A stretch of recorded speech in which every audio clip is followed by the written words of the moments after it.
Hi all, welcome back. In today's video we're going to learn about trigonometric functions, and there are 6 of them.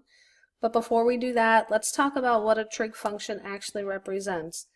A trig function is just a ratio between two sides of a right triangle, and that's all a trig function is. And between triangles that have how can I say this? Between triangles that are similar, the trig ratios between those triangles will be proportional, okay?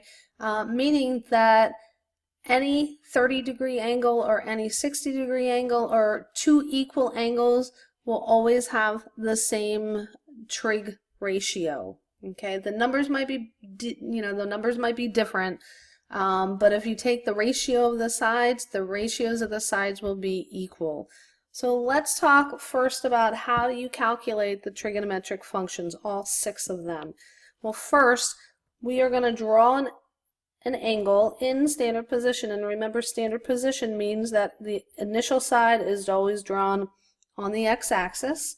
And then what we're going to do is we are going to draw a ray, the terminal side, and I'm going to draw my terminal side this time in quadrant 2. All right. And so there's my angle, and I'm going to give it a positive rotation, and I'm going to call my angle theta, which is the traditional name of angles in math. So here I have my angle theta. Now I want to point out that my angle is not a triangle, all right? And I said that a trig function is the ratio between two sides of a right triangle. So how can I turn this into a right triangle and figure out all of my trig functions from it? So what I'm going to do is the end of my ray, my terminal ray, I'm going to put a point.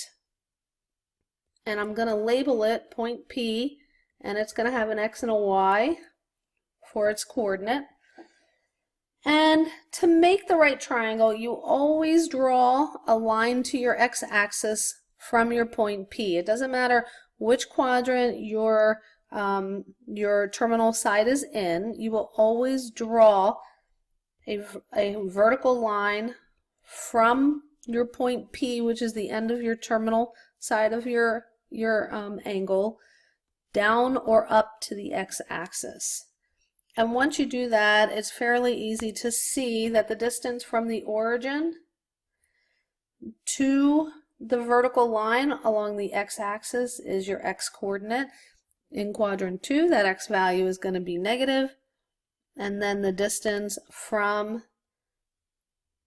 the point P to your x-axis is the y portion of its coordinate. Okay, now how do we calculate the part that I'm going to label R? I'm going to color that in with a teal color right here, or a gray color. I'm going to label that R. You could call it H if you want to. It's the hypotenuse, but in this case I'm going to call it R. Well, R, let's talk about R. R is going to be calculated using the distance formula. And if we take a look at the distance formula, we're going to calculate the distance between the origin and our point P, and lucky for us, the origin always has coordinates of 0, 0.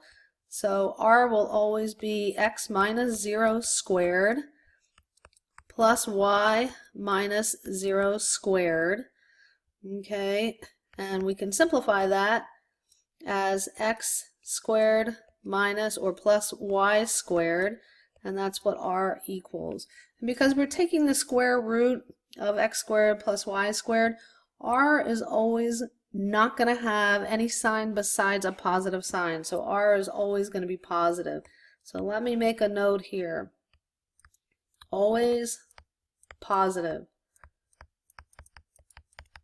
All right, so now that our angle is drawn in standard position, I am going to take this triangle that I created, this triangle right here, I'm going to shade it in with a yellow color. This triangle is my right triangle that I'm going to create my trig ratios from. It's got sides x, y, and r. They are going to have signs, whether positive or negative. R will always be positive. X and y can be either negative or positive depending on what quadrant your terminal side is on. So now let's go ahead and define our 6 trig signs. The very first one is sine, and you guys already know this from last year. Sine is always opposite over adjacent. We are going to start and we're going to look at this angle right here, the angle of our terminal side with respect to the x-axis. So hopefully you saw me draw that angle in. We're going to take a look at that. That's the angle we're going to use. Opposite of that angle is y, and then the hypotenuse we labeled r.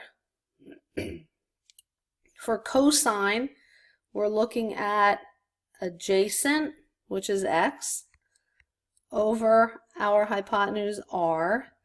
And if you remember from SOHCAHTOA, tangent is always opposite over adjacent. So opposite of this angle is going to be y, adjacent is going to be x.